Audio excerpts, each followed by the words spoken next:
I was inspired last night when I was watching Zach Heller talk, and I thought he did a great job. I really enjoyed it when he was talking about the convention of people in Chicago and what that was a cover for. I was pleased to read in The Guardian what Sanders had to say as Peter Dow had asked what the triumphs of the Sanders campaign, what Bernie Sanders had done. Well, there's a lot more that Sanders has done over the years in the Senate so he's chalked up those little things. It's not the big things you do now and then. It's the little things you do every day that add up, and that's Sanders. TPP was rejected. Trump, in fact, was elected in large part for cribbing the points to change this country or run this country from Sanders. So Sanders has had terrific influence, and we have to look at what I had written here now was about Putin and how the Cold War is continuing as Putin loses, and he loses significantly. Hybrid war ain't going to beat the economic warfare practiced upon the Russians, who only have really their oil, fossil fuels and gas, and Germany's fixed itself, so it doesn't necessarily need Russia.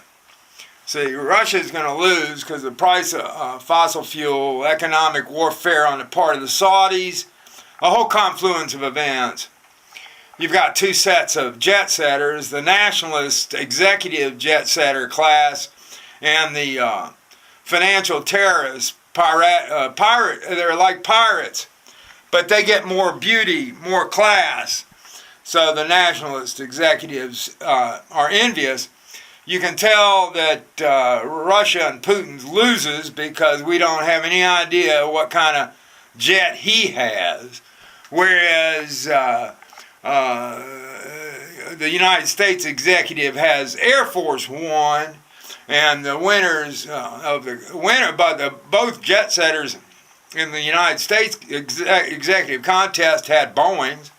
All these people feed off labor. All labor. The financial terrorists acting like pirates can nations shop, and their globalization is covered in lies and as if it's good for labor to be spent out of the pockets of these politicians, as if we were pocket change to impress their G20, G7 friends or competitors. You know, it revolves around food and women. Who gets the best food, who gets the prettiest women, you know. But the Russians are susceptible to and have a great desire for beauty. It's unique to them as far as motives. It fits into the spontaneous affection part of mice, money, ideology, compromise, and ego, plus spontaneous affection. The Russians are different about this because they have for so long not had beauty, and their desire is to display beauty, to have beauty.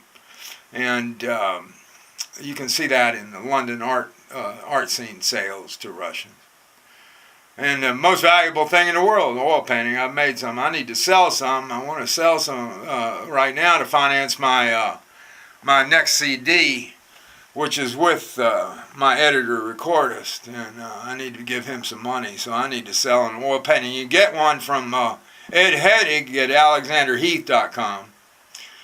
Alexander Heath is a contemporary art gallery in Roanoke, where I had the kickoff show at my Currency of Fame show. Now, I had my own meetings with the Russians, okay? That's interesting. I found out when I found them a buyer for an Aleutian freighter, or at least somebody interested, and they doubled the price and added on all these conditions. They don't know how to do business. and people I know in steel won't do any business. The Russians made me look stupid, made me look bad, and then wasted my time and made me look stupid. I was also authorized to find films to show in Russia for Subventure, which offered $1,000 for a print. They couldn't even cover translations. And that's part of the movie business. And most everything I'm told, even now today, most everything entertainment-wise in Russia, all the movies and everything, DVDs, everything is stolen there. So it makes my business difficult, certainly did.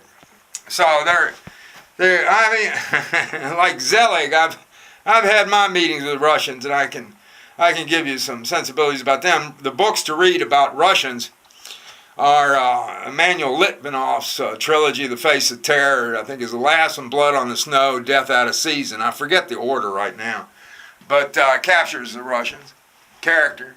The story of the Zaporas, Pora captures the contemporary Russians. If Putin was to have grace and lose gracefully, he'd offer to pay for the damages in the annexation of Crimea and pay for his land route that he wants to the Black Sea.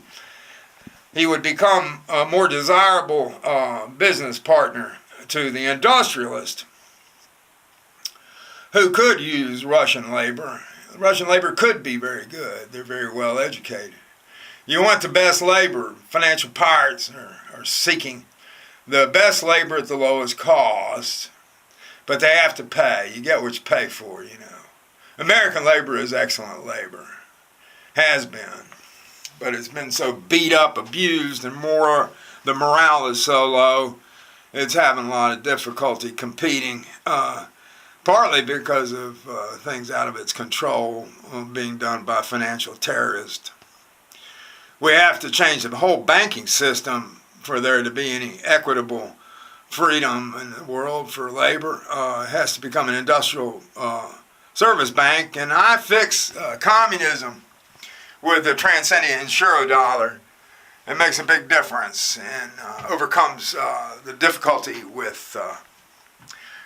So you can look up the eurodollar. I've written about it plenty of times. It's on one of the playlists in economics, I believe, on Transcendian, my channel, where this is going to appear. So Trump can win if he gives us back our post office. See, you gotta to win, you have to show some grace and intelligent economic warfare, hybrid warfare. There's a war. Wars have battles, and to win and lose battles, you do the smartest thing to get ahead. So if Trump gave us back our post office, and Putin paid for the land territory once, through that loss, they'd win. This is Transcendia, the modeler of the nation.